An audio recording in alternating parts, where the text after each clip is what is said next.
अलीगढ़ नगर निगम के नाम बदलने की राजनीति पर समाजवादी पार्टी की प्रेस कॉन्फ्रेंस। मेयर पर लगाया झूठ फैलाने का आरोप। समाजवादी पार्टी के नेता अज्जू इसहाक और महानगर अध्यक्ष अब्दुल हमीद घोसी ने प्रेस कॉन्फ्रेंस पर मेयर प्रशांत सिंघल पर अलीगढ़ को हरिगढ़ करने के प्रकरण को चुनावी राजनीति बताया। सपा नेता अज्जू इसहाक ने कहा कि नगर निगम और मेयर प्रशांत सिंघल ने मीडिया में झूठ फैलाया, जो एक पार्षद ने सिर्फ एक सुझाव दिया था। महानगर अध्यक्ष अब्दुल हमीद घोसी ने कहा कि चुनाव के दौरान झूठ से माहौल बनाया गया, लेकिन आज सच सबके सामने है। सभासदों के साथ हम लोग ये प्रेस कॉन्फ्रेंस इसलिए कर रहे हैं कि पिछले कुछ दिन पहले भाजपा के जो मेयर हैं उन्होंने अलीगढ़ की पूरी जनता को भ्रमित करने का काम किया था और झूठा बयान दिया था कि जो है वो अलीगढ़ का प्रस्ताव हरिगढ़ के लिए गया है। हम लोगों ने तब भी कहा था कि ऐसा कोई प्रस्ताव नहीं गया। सुझाव में शामिल एक सभासद ने कही है अपनी बात। अब जब यहां से मिनट भेजे गए हैं तो उसमें ऐसा कोई जिक्र नहीं करा गया। उसकी कॉपी जो है वो नगर निगम से हम लोगों ने आपको उपलब्ध भी करवा दी है। लिहाजा और आप लोगों ने उनकी बाइट ली थी जिसमें उन्होंने खुद ही बात कही थी।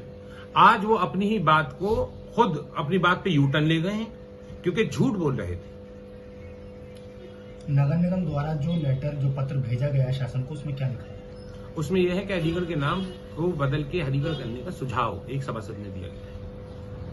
लेकिन हाल के दिनों में ही अभी ये चर्चाओं का विषय भी बना रहा था कि अलीगढ़ को हरिगढ़ कर दिया जाएगा, जिसका प्रस्ताव नगर निगम द्वारा पास कर दिया गया है और ऐसा मेयर ने भी बोला था। तो उस बारे में क्या कहेंगे? मैं आपसे कहता रहा हूं कि भाजपा का हर नेता सिर्फ ऊपर से शुरू कर दीजिए। ये बहुत अफसोस की बात है कि देश के प्रधानमंत्री से लेके छोटे से छोटा कार्यकर्ता सिवाय झूठ के कुछ नहीं बोलता। सबसे बड़ा झूठ आया था 15 करोड़ का, वो आज इस देश के जो प्रधानमंत्री उन्होंने कहा था। नाम बदलने की रणनीति को किस तरीके से देखते हैं? नाम बदलने की रणनीति को सिर्फ आप वोट बैंक की राजनीति समझिए कि वोट के लिए राजनीति करते हैं। क्यों माहौल बनाया गया अलीगढ़ का नाम बदलने का? क्योंकि 2024 के चुनाव आ रहे हैं। अलीगढ़ की जनता को टप्पल एक्सप्रेसवे तो मिल नहीं पाया। अलीगढ़ के नौजवानों को जो है वो नौकरियां नहीं दे पाई लोग। ठीक, तो अब उसका कैसे खमियाजा पूरा करेंगे? तो धार्मिक आस्था की आग में देश को जला के ही ये सत्ता की कुर्सी पाना चाहते हैं, लाशों पे बैठ के। नगर निगम में बोर्ड की मीटिंग में जिस तरीके की झूठी अफवाह भारतीय जनता पार्टी के लोगों ने फैलाई थी, मेयर साहब ने कहा था कि अलीगढ़ का नाम बदलने के लिए हरिगढ़ का प्रस्ताव आया है और वो हमने आगे भेज दिया है। हमारे नेताओं ने और हमने सबने और हमारे पार्षद दल के नेता असलम नूर साहब ने, सभी लोगों ने, सभी पार्षदों ने एकजुट होकर ये कहा था कि नगर निगम में कोई प्रस्ताव उस समय नहीं आया। एक सुझाव किसी पार्षद का आया था, उसी सुझाव को इन्होंने प्रस्ताव बनाकर भेजने की बात कही थी। हमने उस समय भी कहा था ये झूठ बोल रहे हैं और ये गलत अफवाह इस तरह की फैला रहे हैं। और आज अखबार के माध्यम से ये साबित हो चुका है कि ये लोग झूठ बोल रहे थे। हरिगढ़ का कोई प्रस्ताव नगर निगम में नहीं आया। एक व्यक्तिगत रूप से एक पार्षद ने सुझाव दिया था और उसी सुझाव को लेकर के इतना बड़ा वावेला अलीगढ़ में इन्होंने मचाने का प्रयास किया और उसकी हकीकत सामने आ गई। आज नगर निगम बैकफुट पे आ चुकी है और नगर निगम के लोगों ने, अधिकारियों ने, मेयर साहब ने खुद ये स्वीकार कर लिया है कि वो प्रस्ताव हरिगढ़ के नाम का नहीं आया था और न ही हमने कोई भेजा है। नाम बदलने की क्यों रणनीति अपनाई गई और ऐसा माहौल क्यों बनाया गया?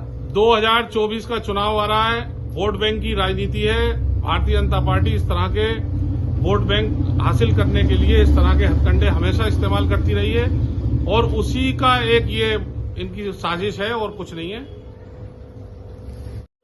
आज ये प्रेस कॉन्फ्रेंस किस लिए की गई है? ये कॉन्फ्रेंस आज इसलिए रखी गई है कॉन्फ्रेंस, जो अभी 6 नवंबर को एक पहली वो बोर्ड मीटिंग हुई थी नगर निगम में और कुछ अलीगढ़ का माहौल बिगाड़ने के लिए कुछ पार्षदों के द्वारा एक सुझाव को प्रस्ताव बना दिया गया, जिसने मेयर साहब ने ऐसा बवंडर फैला दिया अलीगढ़ में, माहौल को, अच्छे शांत माहौल को एकदम गरमा दिया। उसमें ये कह दिया अलीगढ़ का प्रस्ताव, तब के वो एक पार्षद का सुझाव था, सुझाव कभी पास नहीं हुआ करते कि हमने पहले भी आप लोगों के माध्यम से लोगों को बताया था। इन लोगों का है कि बस उस टाइम 3-5 राज्यों में इलेक्शन था, उसका कुछ हम लोग विरोध करते या कुछ करते, उसका बेनिफिट लेना चाहते थे कि इलेक्शन के पीरियड में, और कोई मकसद नहीं है। ये आज भी मेयर साहब ने एग्री कर लिया, सुझाव था, हमने कोई प्रस्ताव शासन को भेजा ही नहीं। किस बुनियाद पर मेयर साहब ने भी बयान जारी किया था कि प्रस्ताव पास हो गया और शासन को भेज दिया गया? नहीं, ऐसा है ना, उन्हें जानकार है नहीं, वो बिजनेसमैन आदमी है। उन्होंने अपनी राजनीति चमकाने के लिए जैसे उनको सलाह दी गई, उन्होंने वो सलाह उन लोगों की मान ली और अलीगढ़ को हलीगढ़ करने का एक सुझाव को प्रस्ताव बना दिया। तब के सुझाव कभी पास हुआ नहीं करते, और ना हमारे एक्ट में इतनी ताकत दी है जो हम किसी जिले का या एक महल्ले का नाम भी चेंज कर दें।